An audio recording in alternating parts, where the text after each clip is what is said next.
Wait for it. Here it goes. I am resident of Collinwood for YouTube, joined by Captain Patrick McCray, Captain Butch RosenBalm. We're here to discuss Star Trek Deep Space Nine. So, guys, I got to ask you, what did you think of them actually getting into the Ferengis and their way of life in this series? Well, it had to happen. For one thing, there had been a lot of pressure from various Ferengi groups to have better representation, and I think that it was a response to that. But I that right, yeah, Butch, we're doing it all the time. But I give time for that. I think the Ferengi had been vastly good, and thanks to a lot of pressure groups in Washington, Spike Logg, the great Ferengi filmmaker, had made Do the Profitable Thing, that raised a lot of awareness about Ferengi pizza parlors and in neighborhoods like Brooklyn. And so, I was just happy to see that, DS9 finally went with it. I agree, of course, everything that my illustrious counterpart says. But looking back at the first, season or two in Next Gen, God, the Ferengi were just horrible. And you're looking at it wondering, who thought this was a good idea? Mr. Gene Roddenberry. But they were supposed to look different. What I want to know is kind of what happened to kind of, change them, because they're supposed to be like crab-like monsters. I don't know what Majel had brought home that made him think of that, but Majel didn't bring home pubic lice. But seriously, I don't really know why they went the direction they did, because you would think pretty much immediately you would get the idea that this was a bad idea to make them look this comical. There's nothing really scary about them. Yeah. And then who they cast, look at Encounter at Farpoint. Picard saying that they eat their victims and all this other stuff. And then a few episodes later, it's like, really, Ethan Phillips. I'm not that scared. At least the whole Star Trek franchise upped the scary Benson cast member kind of thing by the time they got around to DS9. Well, they picked such physically unintimidating people. I mean, I get it. I think Gene was trying to do something different, and maybe the old moolah got in the way of the crab creature. But I don't know. I think there was a germ of a good idea there, but be it money, be it time, be it Gene not having the quality of people around him that he did previously, it just didn't work. I don't think it was that. He had a lot of money. They had money dripping over the screen at that point. So if he had, and here's the thing, poor Gene, if he had quality people, then his attorney Leonard Maislich fired them. So when you alienate DC Fontana and you alienate David Gerald before the effing pilot comes on the air, what are you gonna do? You lucky at this point. Getting lucky as a producer means finding Mel Torme's son. Maybe because Mel wasn't available, and Mel Torme's son wrote a hell of a script, wrote the best script they had in 2 years, which was oh God, what was it? It was the thing with the little creatures, the critters. What was that? Conspiracy. What? Conspiracy. Yeah, with Michael Berryman, who shows up in that as the love interest for no reason. Yeah, I don't know. But back to the Ferengi. Yeah, it's like situational judo. When you've got a bad situation, it's incumbent on you to come up with some way to turn it to your advantage. Rather than fight it, you use its energy for you. And that's the thing with this. And so after years of kind of having Ferengi and sort of trying to just strain and hope that a villain comes out, if you just sweat and grunt hard enough, it's not going to come out. But then you look down and you see what has come out, and a fabulously comical take on the capitalist mindset. And that's not. I think when all of this went down, the idea was, oh, we're going to criticize capitalism, from giant studio offices, on commercially driven programs. And I think Ira Stephen Bear and the rest were just smart enough to go, that just makes us giant hypocrites. We can't do that.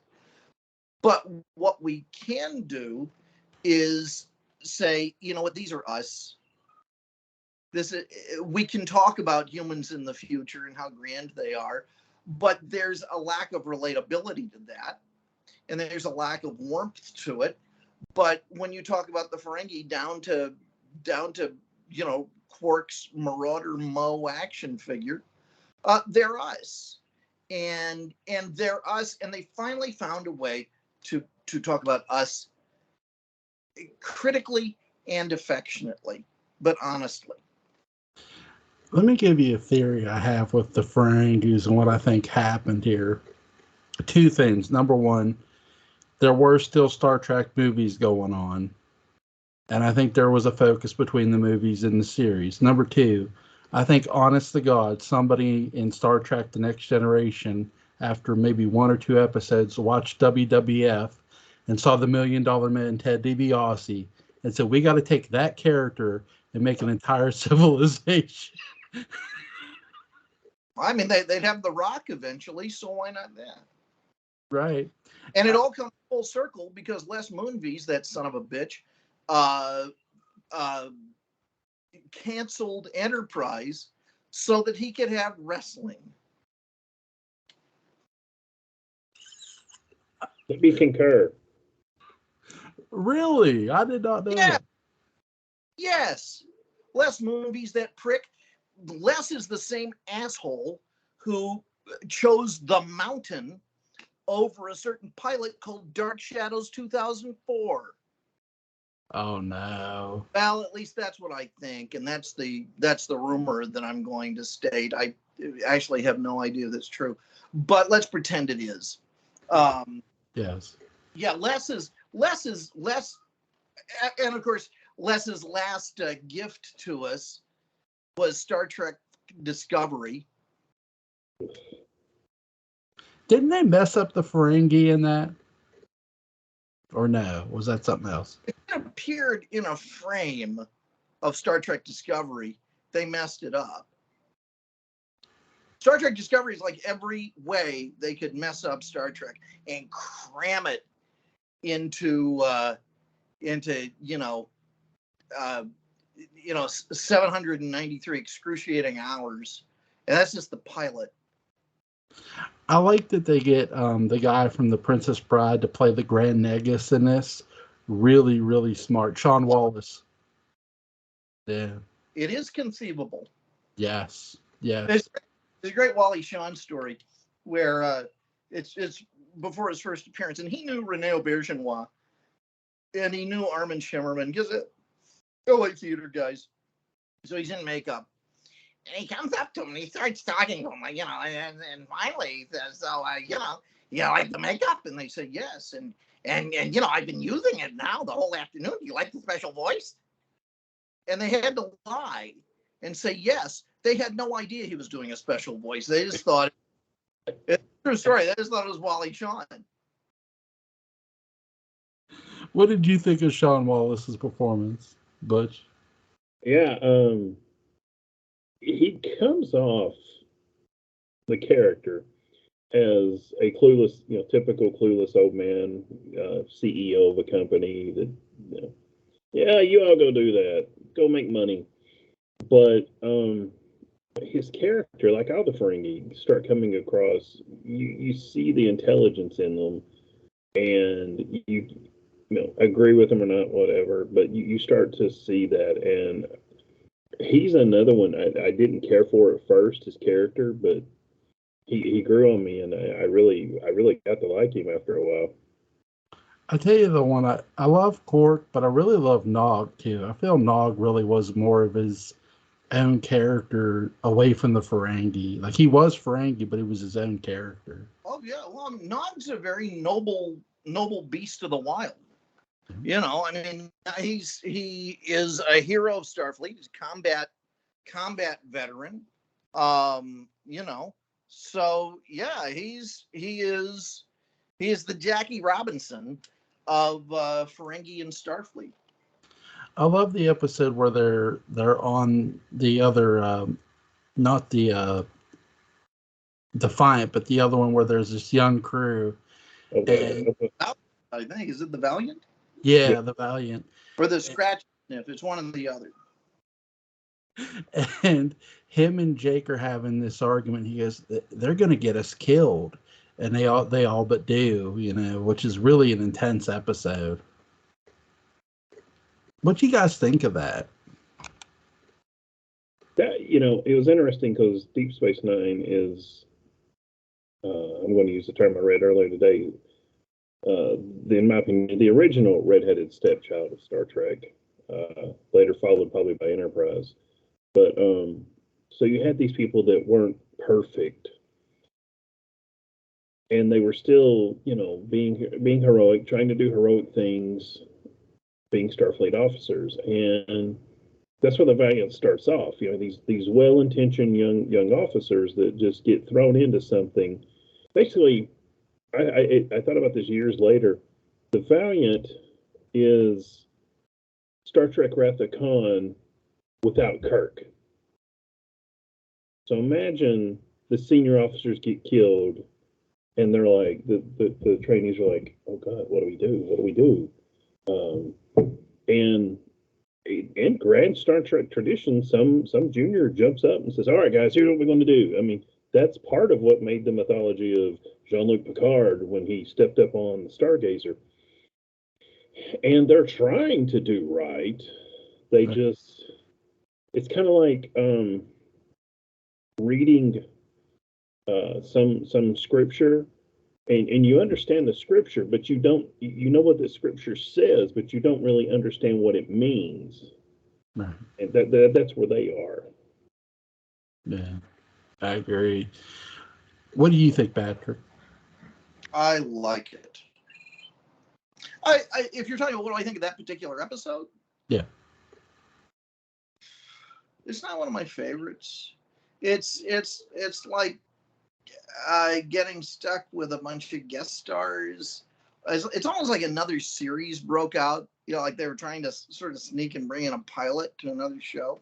Backdoor pilot. Yeah. And you'd better be you'd be Gary Mitchell, or not Gary Mitchell. You better be Gary Seven. One of those Garys. A little Gary from Star Trek background. Lorraine Gary. You'd better be Lorraine Gary to be able to carry that. I mean, you got basically proto Tom Paris. I think at one point, maybe Robbie McNeil was supposed to play that character on Voyager, and that's what he's serving time for, or something like that, which is such a great idea. I don't know why they didn't do it. According to what I read, the reason he didn't play Nick Locarno was they would have to pay the original writer of that episode every time Nick Locarno appeared. Really? So Tom Paris is basically Nick Locarno with the serial numbers filed off. I could have come up with a way, right? He changed his name to hide. That has always been my theory. It just keep calling him by the same name. It's kind of like my theory that Grandpa Joe on Deep Space Nine actually is our Admiral Cartwright. And after he served his time, they're like, okay, nobody is going to leave you in peace. So here's this fake identity we're going to come up with, and you're going to be a chef. Yeah. Yeah. Doesn't really work out. I just like to think that. Is Odo Major? Was that the one time he was able to pull off a human, disguise? That's another shapeshifter. That may be Odo's father. And then where did Ambassador Nonclus fit in? It's all down at Star Trek VI Rabbit Hole. You don't have the security clearance for that. Don't blame me. I voted for Enyo. In your face. So I asked you to watch an episode where it's going off the episode where, God, they go back in time a bit. They get where Ben Sisko's playing another character, and he gets put in a mental institution by the end of it. And they're sort of having this really great psychology where he's going back and forth of that. And then there's the other episode where he gets stabbed in an episode where the prophets are sort of not speaking to him. They're destroyed by Gul Dukat. Really great episode. And it's where it's right after Terry Farrell's character, Dejia Dax, gets killed.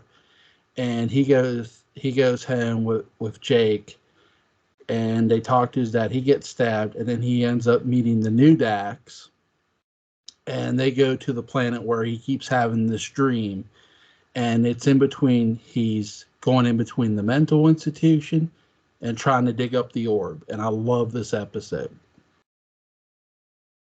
I watched the episode, I think, before that, where he's in New Orleans. Yeah. Yeah, because he digs up the orb in the next episode. Yep. And they're in the desert in those wacky outfits. Yeah. Well, it was a great episode. It was the Image in the Sand, or Image in the Sand. Yeah.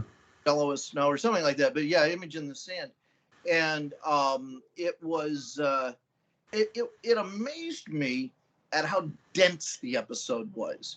When it was over, and I thought about, God, if I had to write a daybook about this, I'd be at it for 7 or 8 hours, because there's so much. I can't believe they fit that much into just a few minutes. You got Worf breaking up the bar. You got O'Brien trying to seduce Worf, I think is what he did. He brings the bottle of booze to his quarters, and that doesn't work. And maybe a casual one-nighter might to break him out of his funk, but that doesn't work. Quark certainly tried. And lights went out. And I look more atmospheric though. So you got all of that. Then you got the stuff going on Earth, and you got about who his mom is. Yep. Stabbed. And then he and Jake don't like oysters, like having to open oysters or something, and who does?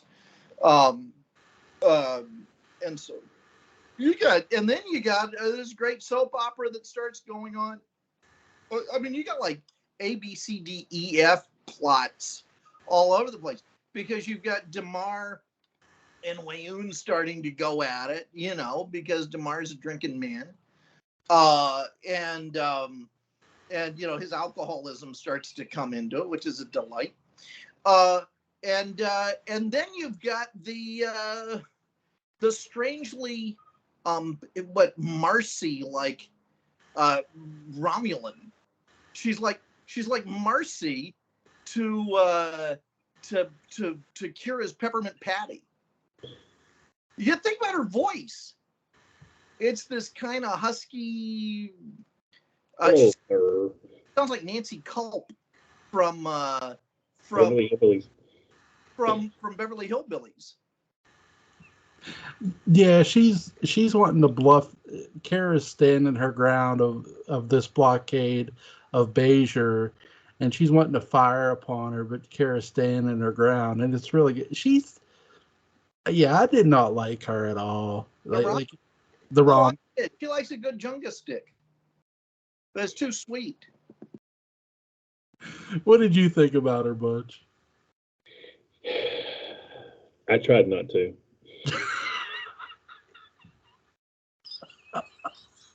Having this weird hourglass thing going on. I'm talking about, of course, the Romulan. I think it was more, you know.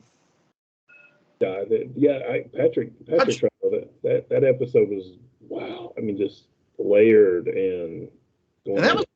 There was so much stuff going on. It's almost like one of those weird boards with all the red lines tying together.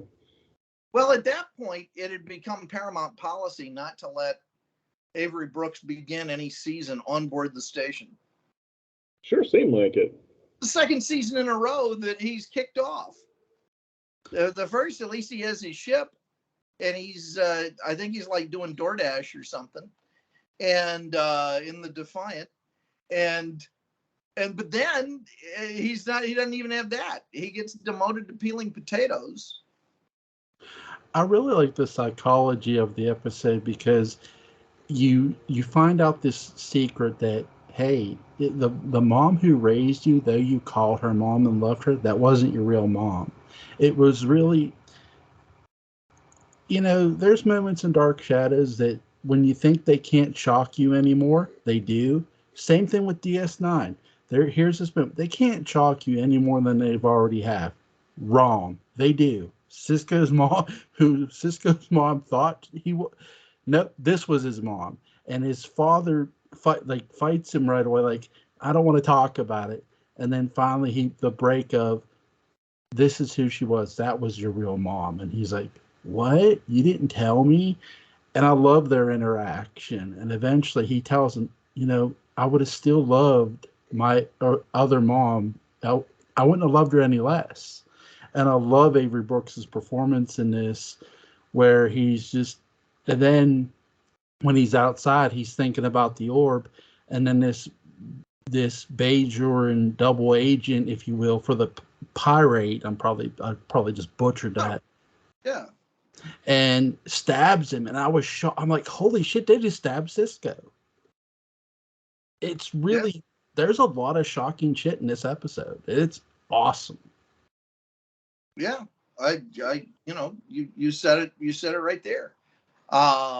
His mother isn't his mother, and instead he's a god or something. I guess he doesn't know that yet, though, does he?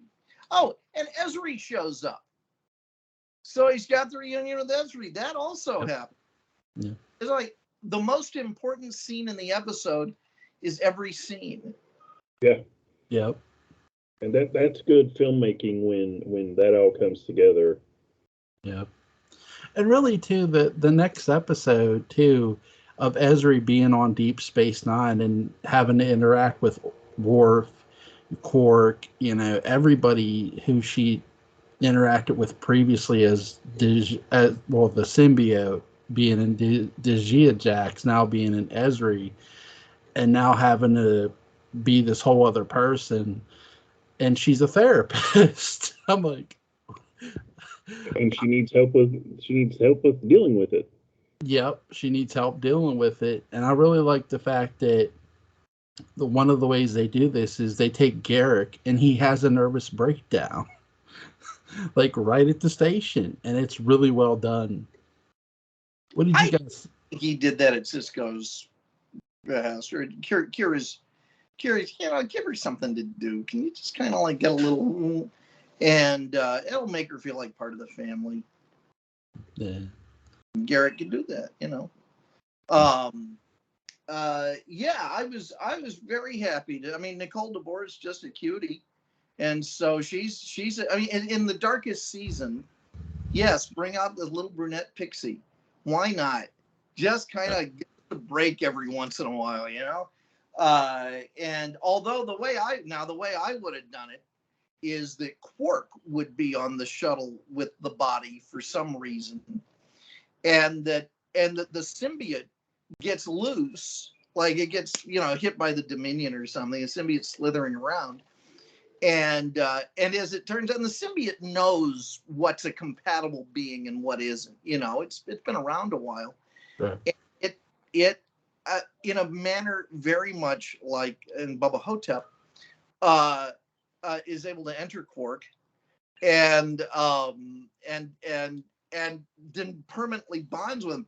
I would have done this, not so there would have been some sort of love scene between Worf and Quark, although it's about the funniest thing I can think of. But because it would have, I think the Ferengi personality would have been a little more dominant. And so you still would have had a lot of Quark, but it would have been Quark Dax. And suddenly Cisco and Worf are having, and even Odo are having to relate to this infinitely brave, wise capitalist weasel.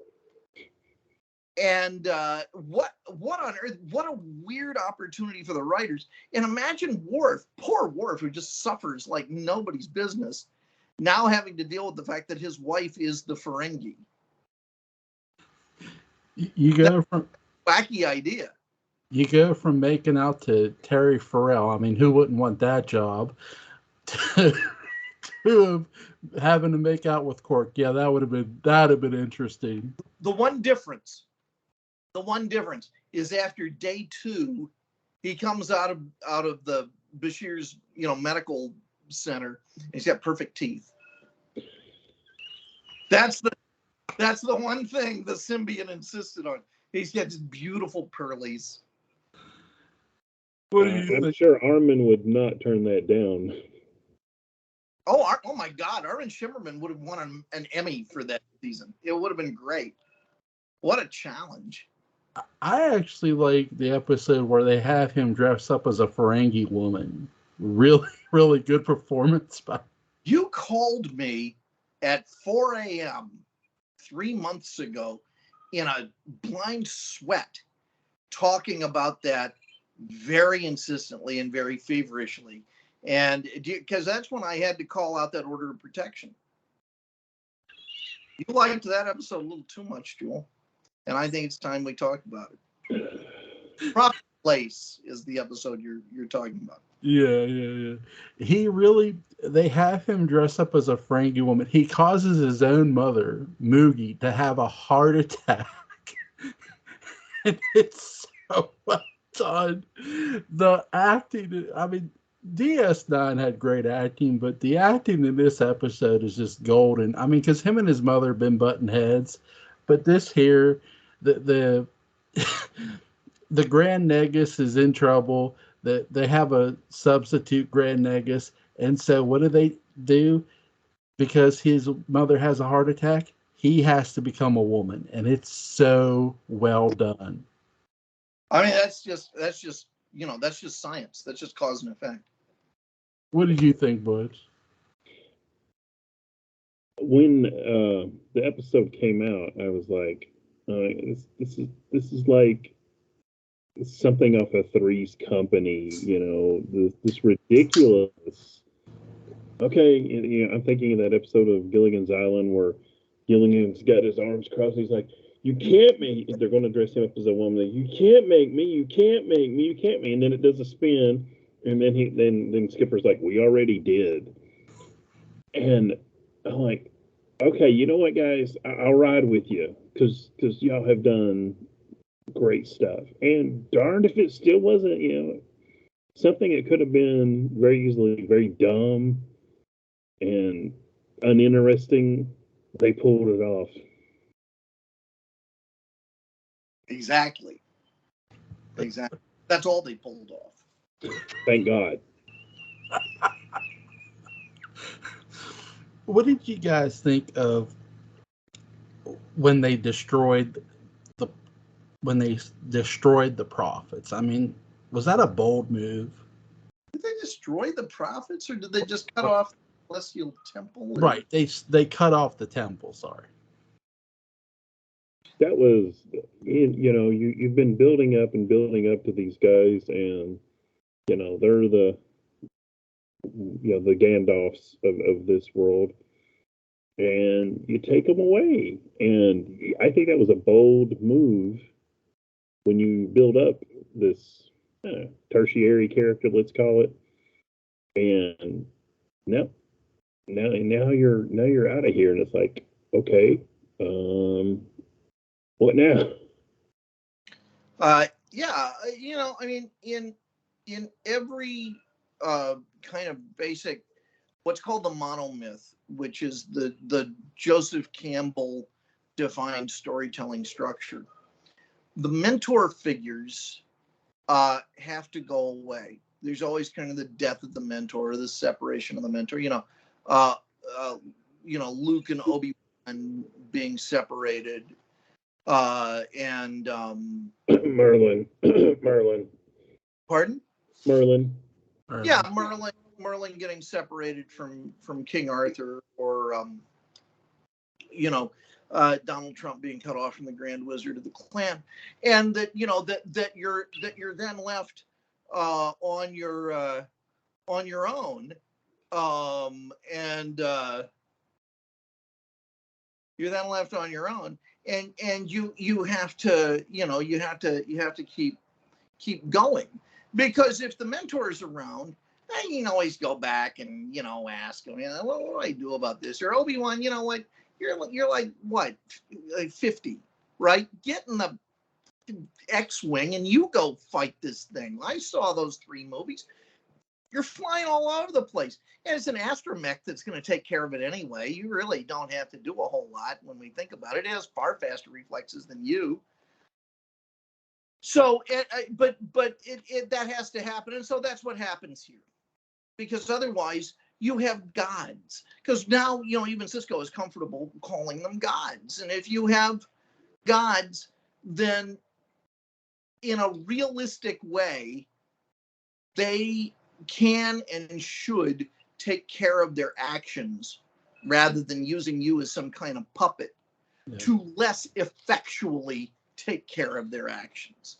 I mean, it's their responsibility to take care of the power wraiths. Why on earth do they want these little worms who have a bizarre linear sense of time and don't have all sorts of magical powers to take care of? That doesn't make any sense. Of course, you take care of it. That's like asking 5-year-olds to go litigate something. That's ridiculous. But then when all the lawyers die, 5-year-olds are all we have left.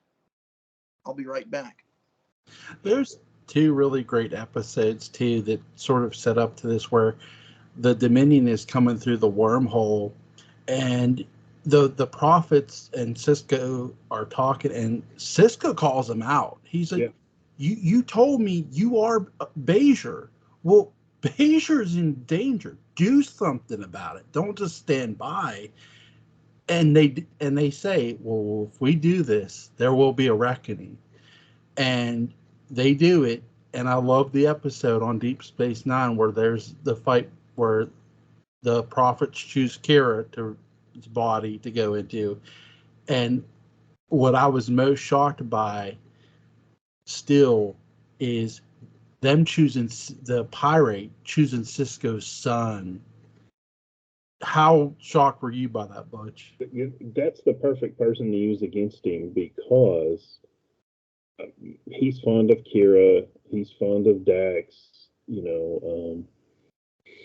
like a good commander, he cares about all of his subordinates. But if I'm coming at you, Joel, I'm going to find what your weak spot is. I mean, starting there in the pilot, you've got them. Well, let's take the lake with us. Jake is his anchor. Jake is his center, at least at the beginning of the series. So you don't attack. You don't meet him head on, or no, you go like that. You hit him at his weak point. I mean, you don't attack Superman and try to outpunch him. You pull up some kryptonite, or you pull out some magic. You don't. That only makes tactical sense. And I'll be honest with you, I kept wondering if the price, they kept talking about the reckoning. I kept wondering if Jake was going to die. That's what I thought the reckoning was going to be. Because Cisco sacrificing himself, that was way too, that would be way too easy. So that's probably the episode that made me even think of that. Now I didn't really put all the steps together there. Right, when Jake touches the banister up top and you see the red eyes, it's like, oh shit, it's on. And the fact that they do this is so ballsy. But I like what Avery Brooks does here as Cisco. He plays it. He goes, I gotta believe the prophets will save my son. He doesn't lose faith. How, and if I'm sure Patrick is still listening, but how important was it for Cisco to embrace being a religious leader? He had to in that area.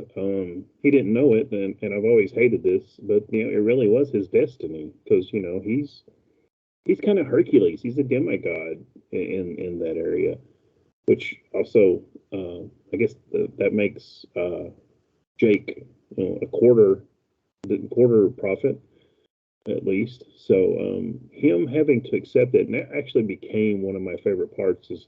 They would come to an emissary and he's like, I'm just the captain, or I guess the time actually was just a commander, Right. And honestly, it was starting to get on my nerves. So I was glad to see him accept accept his identity and his situation as being the emissary. Yeah. What did you think of the pirate choosing Cisco's son during the reckoning, Patrick? The pirate. Pirate. The pirates. Yes. When they went into Jake's body and the prophets went into Kira's and they stood there and did a raven fight, but it was. Oh yeah, it was like in Dark City. Yeah. I was going to say the Raven with Peter Cush or Vincent Price and Boris Karloff, but yeah. Scarab. Yes. Yeah, it was. Honestly, can I really tell you what I thought of that moment? Sure. What did you think of that? I thought it was kind of stupid. I thought it was like magic fight, and they cheaped out by not getting guest stars. They just forced two actors on the show to humiliate themselves further. I think the way I think it's one of the dopier moments. I'm sorry. The way I would have probably handled that is that they possessed Jake, but they have possessed Jake for an entire season.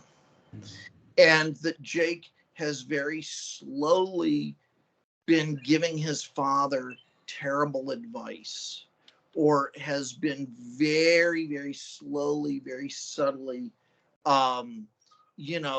feeding him very negative, self-destructive impulses and stuff like that. And they all would have sounded like heartwarming scenes where Jake was reasoning with him and telling Dad things he probably didn't want to hear, but maybe needed to hear, and hid behind my least favorite human line of all, besides "to be fair," which is my least favorite phrase in any language. But my second least favorite phrase is, well, I thought it was important to be honest. Which nothing good ever comes from that. No one says, you know what, you did a great job. And I wouldn't normally say that, but it's important to be honest. No, that doesn't happen. So, but that's the kind of passive aggressive stuff that Jake would have done to just demoralize Cisco with Cisco's own doubts. When Cisco comes in with a doubt or something like that, and Jake says, well, Dad, maybe you're right. And, I'm learning a lot from this too, and we can't all be perfect. And that's how I would have done it. I would have played the long. What if you take that and tie it in to when he brings the Romulans in? Sure. Like sort of have a Judas moment, if you will. You know what I mean? Where there's betrayal and there's actual consequences with it. Well, I think Patrick's still hitting on the same point I was, where possessing Jake is like you're talking about judo. That's the judo. That is using Cisco's weak point against him, and Sure. throw in what Patrick said. For a year, and then revealed, like, once you pull back and you see this montage of all these things Jake said, and it's like, oh my God, the whole time he's been doing this shit, you know? Yeah. What did you guys think of Sloan? Oh, Luther Sloan? Yeah. Yet another cherry in the fruit cocktail that's all cherries. That's the last 2 or 3 years of DS9. What a great character, and what a wonderful coda for him, having to climb around his brain and figure all that stuff out about him. Yeah. And that he's a much more complex figure than you would think, because Section 31's going to hire very bright, very devious people who are probably going to be really complicated. Yeah, was that William Sadler? Was that the actor's name? Haley looks great. He's just terrific. He I first discovered him in Tales from the Crypt Demon Knight. Yes. If you've never seen, I recommend. But yeah, he was the Federation Garrick, and I kept wondering why Section 31 didn't try to recruit Garrick. And I mean that as a compliment, because Garrick, as everybody knows, Garrick is a great character, but they couldn't. There's all those hidden layers and all those manipulations and stuff, and it seems like after Voyager, every Star Trek series just can't wait to throw in Section 31, and to me that is due in part to the good writing and the good acting. He was also, William Sadler was also in Shawshank Redemption too, as a prisoner. Well, isn't he the bad guy in Die Hard too? Yes, I do believe so. I'll have to admit I've never seen Die Hard 2, to be perfectly honest with you. I've seen parts of it on a VHS tape one night when I made a mistake, which was called putting on Die Hard 2. I think I've seen about the same, but except it was on USA Network back when I had cable, and it was on, and it was just like, oh, look, it's Die Hard, literally 2. There's an airport involved. Maybe it's Christmas time. It is. Let's pop it. Let's put it in an airport. Well, they're in Philadelphia in that movie, and it's like, listen, I love PA, but come on, only Rocky is in Philadelphia, and that's all you. No one really loves Philadelphia. No one really. Let's be honest. I mean, it's a snobby, cold city. It's muggy. It's, in the words of John Adams, foul, fetid, fuming, filthy Philadelphia. It's a swamp that thinks it's that thinks it's Boston. Oh my God! So Sloan, I really like that they capture Dr. Julian Bashir, and they're interrogating the hell out of him. I've never been to Philadelphia. Continue. but neither have I. But in your defense, I'm insulting it. It may be a great town. My doctor's from there. But anyway, and he's a good dude. But doctor's from Philadelphia. How dare you? Oh my God. But anyway, I like the fact that they interrogate the hell out of Dr. Julian Bashir, and they grill him on being, because by this time you find out he's genetically enhanced, and that he helped other genetically enhanced patients, and they grill him on it, and they really hammer him on it, and he has no problem firing back. What did you guys think about that? Well, by having the whole ban on, the enhanced, what do they call them? Augments. augments.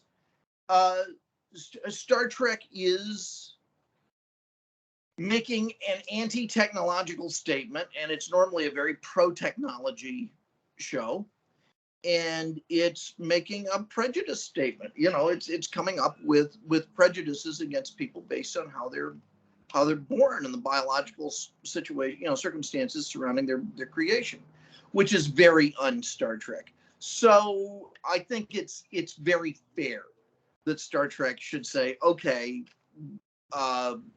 we weren't bad, but the Federation kind of, made a mistake, and Starfleet made a mistake. And that leads me to a bigger issue, which is, what this would have been like if Gene had been around and if Gene had been alive, and would Gene, out of ego, just continue to reject it? Or would he have been okay with the notion of, yeah, these are ostensibly perfect people, but they don't always have perfect knowledge. And sometimes they make decisions based on the knowledge they have at the time, and then later they have to revise that, scientifically when you get new knowledge. And I think that's one of the cases with the augments. What do you think, Butch? So that's an interesting thing about prejudice, because then you can, when you talk about Bashir, well, he's a good one of them, which I've heard far too many times in my life when people talking about other groups, and he's all right, but or my other, this is one of my things I hate to hear the most. He's all right, but I wouldn't want my sister to marry one. Things like that. So it's yeah, that was an interesting thing they did, and tying back a little bit into Section 31, that is perfectly perfectly the person I would go after. This guy with his eidetic memory, perfect vision, perfect reflexes. I mean, he kind of looks at James Bond, the movie James Bond, like, well, you're okay for a bumbling, person with just one leg or something. I mean, he puts him in the game. Yeah, as opposed to 3 like Connery. The thing that they backed away from, and I understand why, because it's a big writing challenge, but I shame them because they are good writers and they should have risen to the writing challenge, is I remember I had a friend who was seeing the DS9s a few weeks before me, and when they had, they finally outed Bashir as, an augment and so on, and it was normalized and part of the show, I asked a friend of mine, I said, well, what are they doing with the character now? And he said, basically C-3PO. He's making calculations and talking about what the odds of survival are and so on and so forth. And honestly, when they pull that trigger, Bashir has to become a much more interesting character and a much more involved character, or we're going to lose the war. Because if you have a guy who's that skilled on your side and can take in that much information and process that much information and has a knowledge of human nature and psychology and all these other things that augments don't normally have, just depending on their training, this becomes the most important guy in the series. And he's been sitting on all of this wisdom and all of these insights, this Sinanju level kind of amount of insight, well, Captain, I'm sorry, I could hear his heart beating faster from across the room. I knew he was lying. Stuff like that.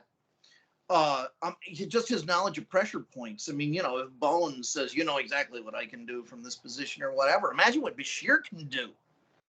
And I think by kind of just turning him into sort of a C-3PO figure and not living up to that, it shamed you, Jewel. It shamed you. You can't defend the series and you just walk. Oh, you're bad. It was. Yeah, I will agree that at the time I thought the same thing, that I expected more out of Bashir. I didn't want it to become Deep Space Bashir, of course, but you got, yeah. it kind of becomes part of that once you have that. I mean, you almost have to have Bashir kidnapped or something, and replaced, or behind that. but, You have to drop him off on Cardassia, working behind the scenes or something, because he realistically, and let's be realistic about our, descendant of Khan genetic mutant doctor heroes of space station shows. As far as that goes, the realistic approach becomes much more important. Well, they do have him taken prisoner by the Dominion and replaced by a changeling for a while, where he's in him, Worf, and the other Klingon captain, I forget his name. Martok. Yeah, thank you.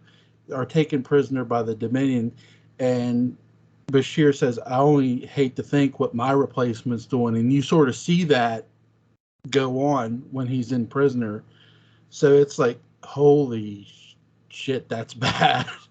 Well, and of course the fact that they, to me, the giveaway was when Bashir was suddenly being played by Dick Sargent instead of Dick York, which is, I knew it wasn't going to sit well with audiences.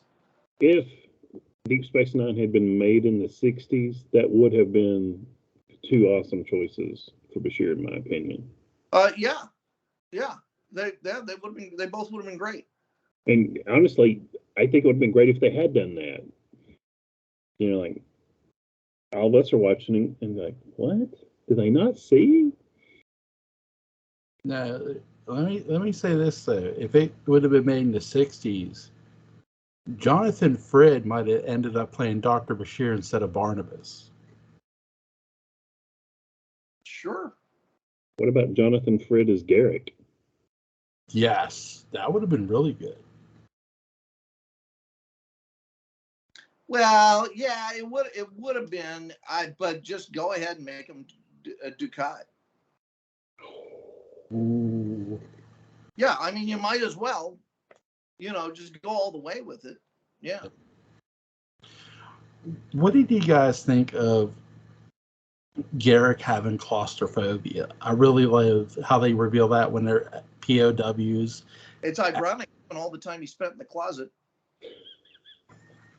That's funny, but true. It's literally true. Maybe that's why he has it. I mean, it's just a very logical, dare I say, human failing, and it doesn't feel contrived. It doesn't something that they just made up, although it's all just made up.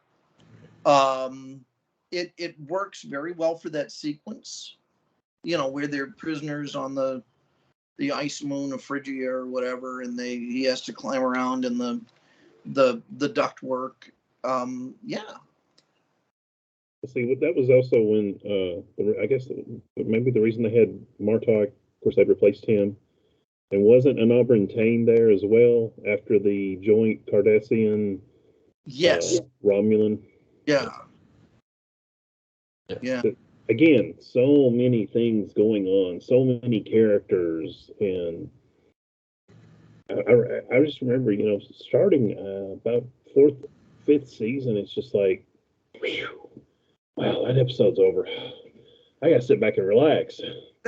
Now, when they had Paul Dooley on there, he was somehow, his character was like managing something between the fertility center where they were birthing more Jem'Hadar and the fertility center and waste extraction, and they called him a Nabram Taint. I'll be back. Well, they had the white, the Jem'Hadar. For those who don't know, the Jem'Hadar have to have white put in their neck, and it's basically their lifeline. And what's really interesting is Dr. Bashir actually gets in the center of this because he's trying to find where they don't need it anymore. He's trying to fix it. There's a scene where he's stuck with them, and he said, "Maybe you don't need it no more. Maybe I can have." Like, he's trying to find a way where they don't have to need it, which is a very doctor thing to do. Here's a weird question for you, Butch. In many ways, because this is prior to Greg House, in many ways, Bashir reminds me of an early version of what House is going to become. Is that far-fetched or no? I'm probably not the person to really ask that, because I kind of turned off a House a little bit, because I was just like, oh look, it's Sherlock Holmes as a doctor. But at the time, there was no Sherlock Holmes media of any kind going on. bite your tongue. I have plenty of Basil Rathbone movies that I can watch. I know what you're saying, though. Like, we went through a great Sherlock Holmes drought. Oh, yeah. By Guy Ritchie. And those great Robert Downey Jr. movies where they finally got back to Conan Doyle. Brought it back to where it's supposed to be. But let's see. Yeah, I think you could see that. I mean, doctors. Well, yeah, I'll even include Crusher. All the doctors on Star Trek are a little quirky. I could really see McCoy on the planet with O'Brien, with the Jim Hadar trying to cure them. Leave me alone, O'Brien. I gotta find a damn cure. That would fit. Crusher with her, the dancing doctor and her stuff. So yeah, Bashir just fits in, and he really is smarter than everybody else, and he probably has a good idea where to start with. He may not know the solution. So yeah, I don't think that is entirely wrong. I due to my limited knowledge of House, that is. Now, guys, I'm almost good for an hour, so my hourglass is running out. So I'm going to depart and leave the rest of this to you gentlemen. But speaking of Crusher, I distinctly recall an episode where I think it was O'Brien and Enabran Tain, and O'Brien was in sort of a pink and purple unitard, and Tain was in a green and charcoal gray unitard, and they were sitting in front of each other doing aerobics up and back and forth like this, just like Crusher and Troy. And I only saw that episode once. I think it's been forbidden. And just keep that image in your mind. On behalf of myself. No. Oh my God! Before you go, Patrick. Oh, did he? Okay. So I love how the fact that he's trying to cure them get them off of it, really. Yeah. And later on, there's an episode where Cisco and them are in a cave, and they're running. The one guy's, it's not Wei Lin, it's someone else. It is running low on white, and he's only got like one in the thing. Oh, is this the one where they joined together with those Jim Hadar? And the first Midichlon says something like, it says something Cisco like, I'm going to kill you, and walks off, and Worf looks at him and says, if he succeeds, he will not live to boast of it, which is like one of the best Worf lines of all time. Yep. And it really gives you a sense, too, of what this episode really, what I love it for, too, is how loyal the Jem'Hadar are. Just blind loyal. But they have to be. Right. I mean, think of it. They're a junkie, and this is the only way they can get their hit. And this is more, and I am not trying to downgrade addiction to drugs, but this is even worse, because this is literally something you have to live, which may or may not be a case in some, in some drugs. I don't know them all. But, I mean, this is their food. Right. And if I remember correctly, the guy was on the original Mod Squad, played Link, was one of those Jim Hadar. Yeah, and when they're coming out, you thinking, my thought process of this is, I know they're gonna have a shootout, and my wife, when she was watching this with me, she's like, oh, they're just gonna surrender. I'm thinking, I didn't want to ruin it for her, like, and nah, I'm thinking, no, that ain't gonna happen, honey. And when she saw it happen, she's like, they're really that loyal to them? I was like, yeah, because they have to be. And it's just like, it is shocking. You know what I mean? I said to her, I said, they're just, listen, they will fight to the death because of that white. I said, they are. They have to. They have to. It's not a matter of. It's not a matter of choice. It's a matter of, hey, we need that and we will kill for it. Yeah, it's when they don't, an honor. It's got to have it. There's a in the novels, the Deep Space Nine relaunch novels. After Odo goes back to the Great Link, spoiler alert, he sends one of the Jem'Hadar to live on the station, and he's a honored elder. I think he's like 12 or 30, I forget how old he is. But one thing I kept thinking, I was reading the novel, and I kept thinking during the same time when the Dominion War was going on, I always thought Worf should have had a little bit of respect for him, because the Jem'Hadar to me were kind of like samurai, or at least the popular image of samurai. Mm-hmm. Except instead of honor, you have, oh, here's the things that can keep you alive. Yeah. But I think it's even during that episode, and they basically there's a line that's kind of like the samurai, we're dead, we're going into battle to reclaim our lives, and that, I think that is a powerful tool. If you're already, I'm dead, but I have a chance to live. Yeah. By making these other people die. So that's a powerful mindset that can make a difference when you're looking at possibly a close battle with similar powered opponents. Here's the real kicker too, that they're really powerful when they're on it, but when they're off of it too, they will kill. They're psychotic. Oh yeah. It's way worse when they're off of it. I mean, they turn into little mini Michael Myers. They just start killing. Oh, yeah. They just start killing. And it's like, holy shit. I will always remember that episode where Bashir and O'Brien's there, try to cure them, because that episode actually came out the week that I got married the first time. And I watched that on our honeymoon. We got married, I think it was on a Saturday. I can't remember.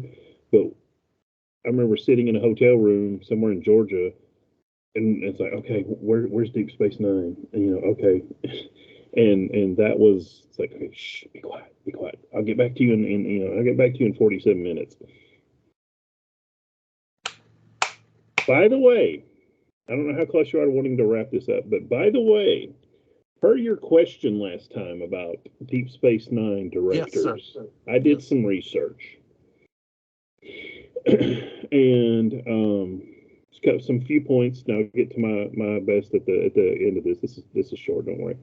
Rene Auberjonois, I was impressed. I didn't realize he did as many episodes as he did, and he directed some good ones like Waltz and He Who Is Without Sin, and Hippocratic Oath, which I believe is the name of the episode that we're talking about with Bashir trying to cure the Jem'Hadar.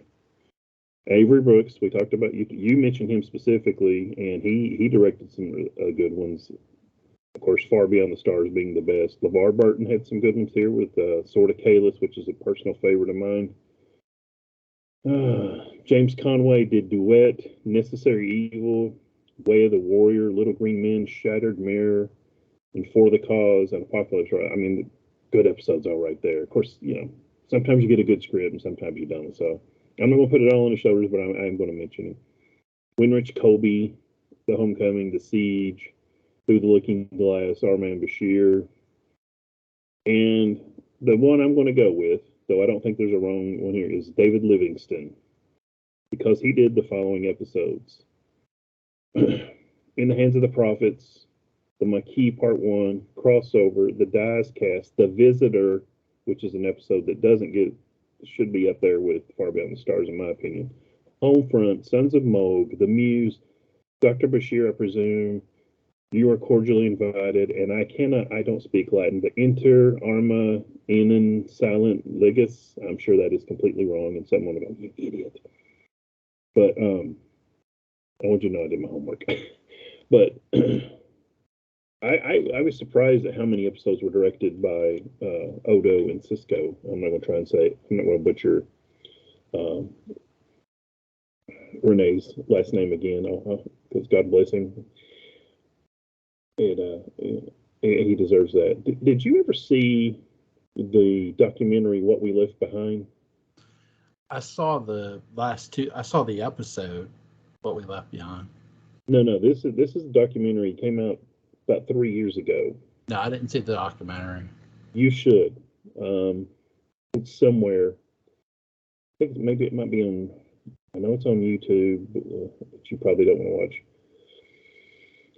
But might be on the Roku channel. I can't remember where, because I've got it. Patrick actually invited me and my wife. He had tickets, and we all three went to go see it in the theater.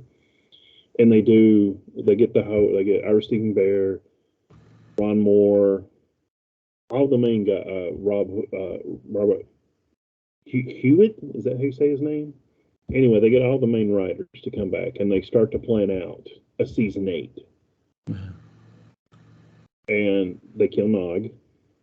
Wow. It's kind of funny because he's captain. I can't remember if he's captain of the Defiant, but he's running from somebody, and because they'll talk about it, and then they'll show reaction from the actors, and they jump to Nog's actor, whose name is escaping me at the moment, and I apologize because he passed away not too long ago.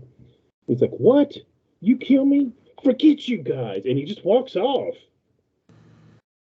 And you get the impression it's a little honest, but then he comes back. But they had some interesting things because they were all coming back to Deep Space Nine, and Kira's is meeting with some. She's now like, I can't remember if she's Vedic, but she's definitely a Kai, or she's at least a Vedic. She may not be Kai, but she's meeting with Jim Hadar, and Bashir's coming back, and Ezri, and everything. And it's just like, God, I would love to see this. We got robbed, in my opinion, of a Deep Space Nine movie.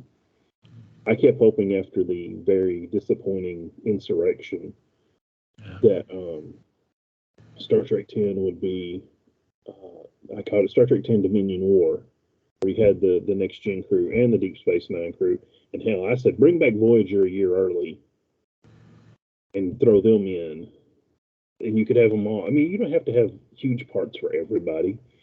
But considering what Nemesis was, I still think Star Trek 10 Dominion War was a better choice than Nemesis. Yeah, I did. Nemesis was just God. It's like pulling teeth without the numbing medication. Really interesting you say that. I had a dentist that would do that. He was, the stuff they put in on your jaw to numb you before you get the shot. He was allergic to that. Oh, so he would put his finger in mouthwash and do that, and then give you the shot. Now, he was pretty good at putting it in slow. Be like, you don't feel nothing. You don't feel nothing. I'm like, yes, I do. My sister worked for him for a while, and I just kept thinking, man, there's something wrong with me. This hurts. And she started working for another dentist, and then the other dentist said something about that. And I said, yeah. I said, it always hurt. He said, yeah. And he told me that the other dentist was allergic to that, and he never used it. And I'm like, you asshole. Wow. Sorry, I went off on a tangent there. No, it's all right. But I think that season 8 would have been really great.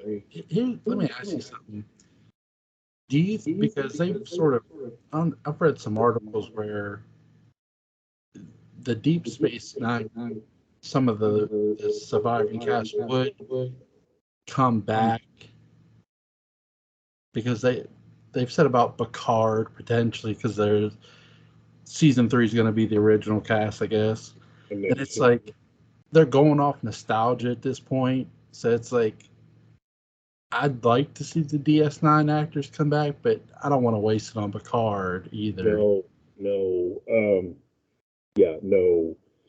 I watched. I remember watching the pilot of Picard, and they sucked me in with nostalgia for that. And that was back when the pandemic hit, and Paramount gave away a free, I think it's a month subscription, and I watched it. I'm like, my God, it's the third episode, and he's still not even off of Earth. Right. And I'm like, can he not go on 25th century Twitter and go, hey, I'm Admiral Jean-Luc Picard. I need a ship. Can anybody help me? Rather than I don't know, like calling up the old friends, like, hey man, you got the stuff. I need some stuff, man. It was just I found it very depressing. And then when they announced Q, it would be in season 2 of Picard, I was like, no, I despise Q. I don't know if we've ever had this conversation. I despise Q. Not John Delaney. Yeah, right.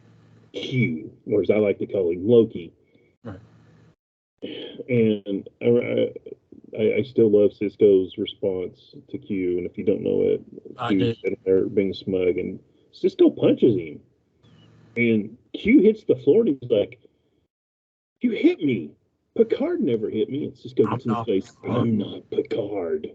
Now, I know it was a very intentional moment so that the fans of Deep Space Nine, and because I think everybody was kind of watching them both. That was back when they were still both on, and they wanted to hammer home, like, yeah, this isn't Picard. And somebody pointed out on Facebook, and I mean, I'd noticed that. I just hadn't put it all together until this. Cisco hits Q. Guess what? Q never comes back. That's right. This is like a Mike Tyson punch. I hit you, and you hit the ground, and you stay down. It's one of those. It's one of those moments of Deep Space Nine. It makes you go, yes, yes. And I really like Next Gen of the television series. I really do. I don't like the Next Gen movies. I don't like Picard, the series.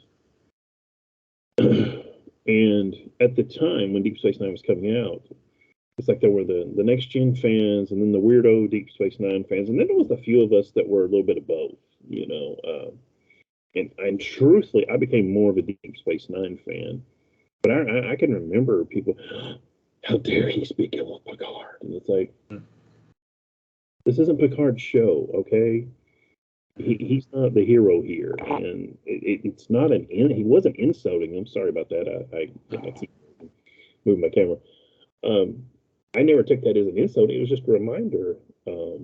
This isn't Picard. Now, if you want an insult to Next Gen, I think it was probably in season finale of season 3 when the Galaxy class, I think it was the Odyssey, shows up, and like you've got an older, slightly bald captain of a Galaxy class starship, and a Jim Hadar ship rams them and explodes them and blows up the Galaxy. I always think that is to Next Gen. Maybe that's why in First Contact they decided they were going to. The Next Gen people decided they were going to blow up the Defiant. It's like, this isn't even your ship. Right. Speaking of which, just in case you didn't notice, I did. Very, very nice. My second favorite starship of all time. I love the way Cisco, when he pilots that Defiant, he moves it so good. Like, it's you're so used to. I think that's the thing too that's so cool about the Defiant. You're so used to the big ships. Here you have a small maneuverable ship, and it's really about dogfighting. And it gets in. That's what DS9 is so good too. It gets into the dogfighting mentality of outer space.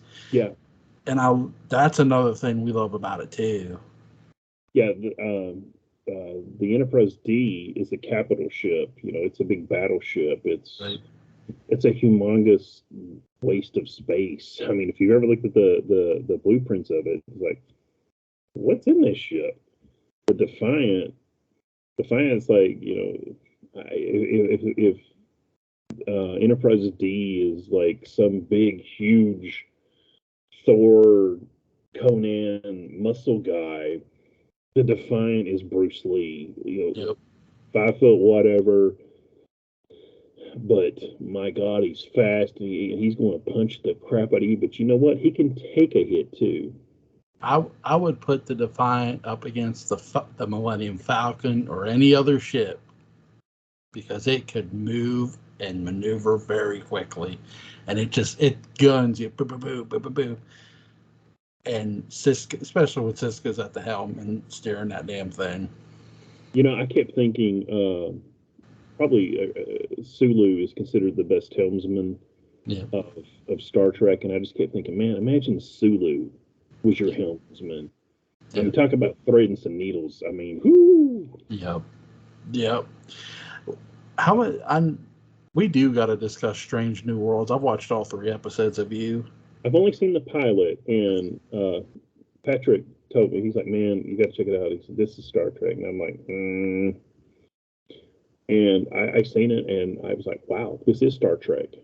This, if anybody watches this, I'm not a fan of Discovery. I'm not a fan of Lower Decks. And whatever the animated ones, I've not even seen it. I'm not trying to be funny. I don't have a membership to Paramount at the moment. I gave Discovery a chance. I tried to watch it. I had the first season, and it's just like recorded. They showed it at like 10 o'clock at night on regular TV, and it's just like I don't find these characters interesting.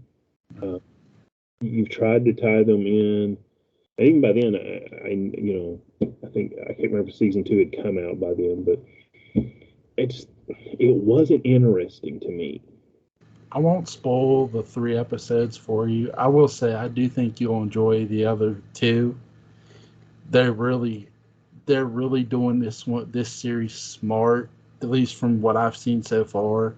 So, and I don't want to spoil that for you. I know you've seen the pilot. I won't. But do check them out. I want to say I tried. I gave Discovery a shot. Right. It wasn't me. I gave Lower Decks a shot, and people talking about, oh man, this is our Star Trek back. I'm like, it's like you got Captain and First Officer frat boy. Okay, whatever. And so I was like, for a long time on Facebook, I would post stuff, and I'd be like, Star Trek died in 2004 with Enterprise, and I was glad to see, when I saw Strange New World, I was just like, wow. I again, we've got this Discovery and Strange New Worlds, this odd fandom battle.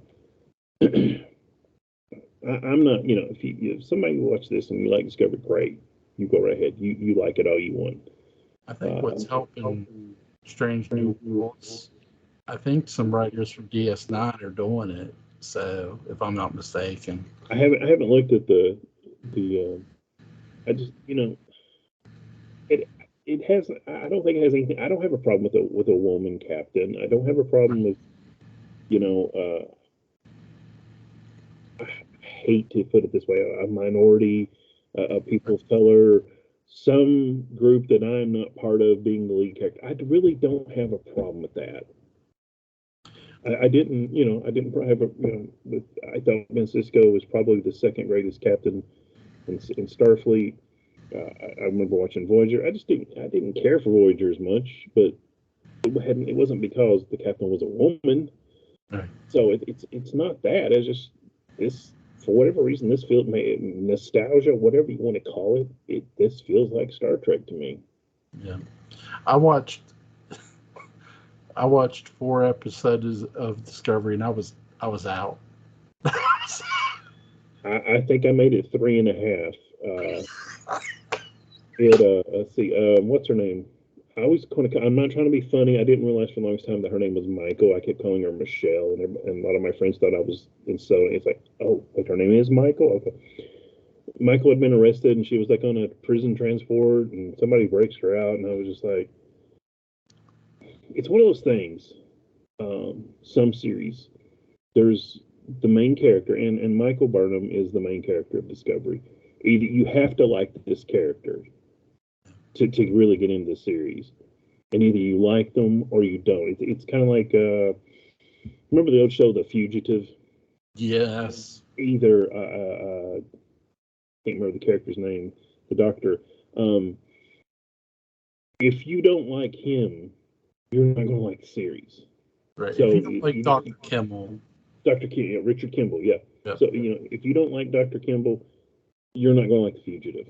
That's the thing with like certain series that take a character, and if you like them, great, you're hooked. And if you don't, you're out. Yep. There are series like that, and Discovery's not the first series. Obviously, we just mentioned The Fugitive, but even House to a degree. If you like House, you're hooked. If you don't, you're out. That's sort of the thing. So there are other series that are out there like that. Butch, is there anything you want to add before we go? Oh, are we going to do another one? Because I have another shirt to wear if need be. I'm trying to think if there's anything we missed out. I know we haven't done all the beginning episodes. Like, we haven't talked about a bunch about the game. We've been doing more like the middle and the end.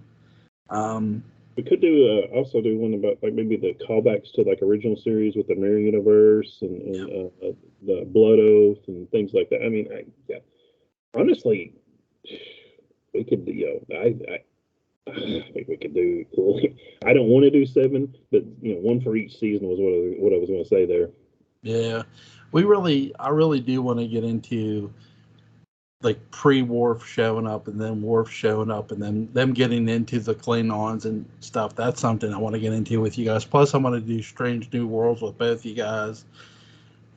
But I want to wait for you to watch the other two. That may be a little while, but yeah. I do want to do The Thing with you. Okay. Both movies, like we could discuss both of them. So I will give me a little heads up because I've got both of them and let me watch them because it's been forever since I've watched the original. It's weird because like I haven't watched the original in years, but like I remember it like it's yesterday, and like I watched like because John Carpenter's The Thing. It really pays homage to it so well. It's not hard for me to like lose it. Like my favorite part is when they set the creature bursts through the door and they set the damn thing on fire. It's like, holy shit. But here's the thing. Pun intended, I guess. I did not see the original until after I saw the remake. Yeah.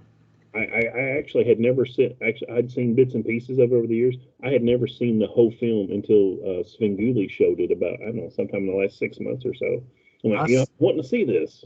That's the one thing my mom yelled at me for because I saw John Carpenter's. She goes, "There's an original Joel Thomas," and when she said Joel Thomas, I knew I was in trouble. But I was in trouble with my mother for seeing it out of order, and she never let me live that down either until finally she rented it for me. She goes, she just set the VHS out. She goes, "You watch it, mister." I said, "Yes, Mom."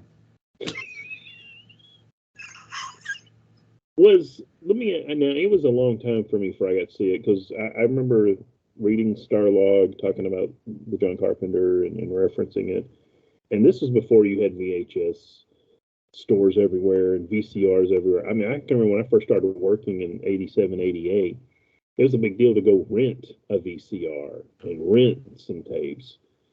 And so it was at least 10, if not more, before I ever saw any other than like little pictures and magazines.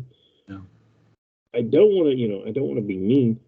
It was a little bit of a letdown, which I guess is kind of unavoidable in some aspects because the remake, I mean, it's not like they just threw millions and millions and millions of dollars at it, but Carpenter spent his money well and told a good story. And not that the original is a bad story, but I tried to watch 2001: A Space Odyssey. Right. After I saw Star Wars. Right. That did not go well. Right. I had to wait many more years and a lot more maturity before I was able to sit down and watch 2001 and appreciate it. Here's what I'll say. Watching the original on VHS, like the original, like if you watch it on Turner Classic Movies without, because they don't show commercials, which is great. Watch it that way. Yeah. If you have to watch the original with commercials, it sort of drags because it's not a long movie. I mean, neither is John Carpenter's The Thing, really. It's neither long. No. But John Carpenter's The Thing with commercials doesn't drag. It doesn't feel like it drags anyway. The original, for whatever reason, and maybe it's me, feels that way. I won't say it is. No, I'll agree. It feels that way. Whereas when you're watching on VHS or DVD or TCM, where there's not commercials, it doesn't drag and it feels like a better movie to watch. It's like when we talked about the original Texas Chainsaw Massacre, yep. or Halloween, or not slasher flicks, but more suspenseful flicks. I'll even throw the original Friday the 13th. We watched that with last Friday the 13th, the only Friday the 13th this year. If you break it up with commercials, even if you break it up and go to the bathroom, you miss some of that building suspense. Yeah. And it can cause things that should be suspenseful and interesting. Yeah. I'll give my favorite director is Val Lewton. Oh, good choice. If you watch Cat People on TCM, it's perfect. There's no commercials. You don't miss a beat. And I'll tell you, the one scene, there's so many scenes you do not want to miss a scene in this movie, really, because there's so much. There's the women when they lock eyes before the cat fight. Yeah. Before they fight, they lock eyes, and the way they do this is so intense. And then the fight happens. If you miss those eyes, you don't get why they're fighting. So it's sort of lost. So if you watch it with where there's commercials, you might miss that, and that's sort of a problem too. So like you said, there's certain movies where you don't want the commercials. And Cat People and most movies, I would say most movies, you start losing. I was just thinking about my favorite Western of all time, The Wild Butch by Sam Peckinpah. Yeah. Which I can't really imagine on regular TV, though I'm sure it has been. It has. They talk about at the end, if anybody's ever seen it, the main character, William Hutwell, the lead of the guys, decides they're going to go help their friend, and he comes into the next room and he just looks at two of the other guys and goes, "Let's go." And one of the other guys goes, "Why not?" Yep. And they walk out to go save their friend. And there's a documentary on one of the DVDs, and they're like, the studio executive was like, "Oh, we have to have this big speech, and he's got to talk about friendship and all this." And Sam Peckinpah looked at him and said, "If I have to do that, they've missed the entire point of the film." Yeah. So, that's another one. The entire time it's building up to that. So if you break it up with commercials, you kind of, you can still get the point of it, even with those 4 words, but it loses something in the separation there. William Holden and the guy that plays his sidekick, Ernest Borgnine, they are great. Their chemistry is really great together. I pissed off someone very unintentionally. Because I said, Ernest Borgnine's character, Dutch Engstrom, I said, I think he's in love with William Holden's character, Pike Bishop. Yeah. Because you watch it and you start, he's when Pike is dying, he's going, "Pike, Pike," and it's not like, "Oh my God, my friend, my buddy." It's very loving. Yeah. Well, but not loving, but distraught that I'm, my love. And of course, at that time, that kind of thing would not be discussed. I'm talking about the film, in the film, not the film itself. And the scene at the end at the whorehouse, Pike and the Gorch brothers are inside with the whores, and Dutch is outside whittling. And it's just like, the more I got that thought in my head, I couldn't get it out. And I said this to this person, and you would have thought I said, something about performing sex acts on their mother unwillingly, and just went crazy. And it's like, dude, it's something you do and I do very well when we're watching like a Western or even a horror movie. We're watching the characters. We're not just watching the action. We're watching what each character does. So if there's characters that are here and there's a character outside, it's like, well, wait, they're there for a reason, and that's the thing, it's not, we're not doing, look, we pay attention to that shit. It, We really do. It's kind of like Roger Ebert's law of limited characters. When you're in like a murder mystery and there's one character that doesn't belong, that's your killer. Yep. And those kind of movies teach us. You know, we've watched some good movies. We've also watched some stinkers, but you start learning. I showed my daughter Shane, the Western Shane, here a week ago, and she goes, "Daddy, that guy's bullet just traveled through the sand." I said, "Yes, and it was awesome. It was awesome." And she's like, she didn't get why. I was like, Shane is a superhero Western in every way. Yeah. I've always thought the little boy's character, I can't think of his name. Brandon DeWilde. That this is actually him telling that story. Yep.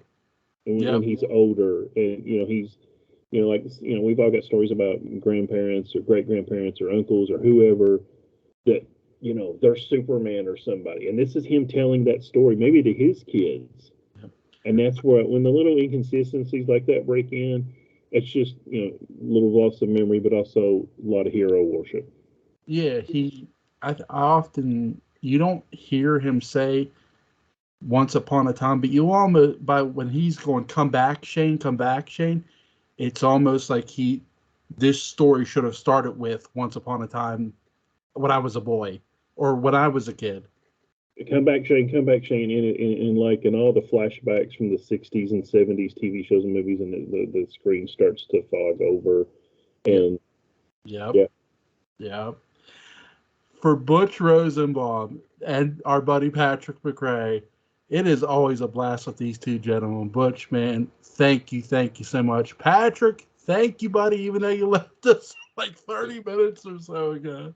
Well, thank you, Joel. It's fun being with you, and all three of us I think have a good time. I do. I don't know about anybody that watches our stuff, but I enjoy it. I enjoy it. Someone asked me, "Do you worry about views?" I'm like, no. I'm here for the fun. I don't give a shit about views. But Butch Rosenbaum, thank you, man. Patrick McCray, thank you. You guys are awesome. Thank you, guys. Joel, thank you, buddy. Thank you. Good night. We'll see you. Good night. All right.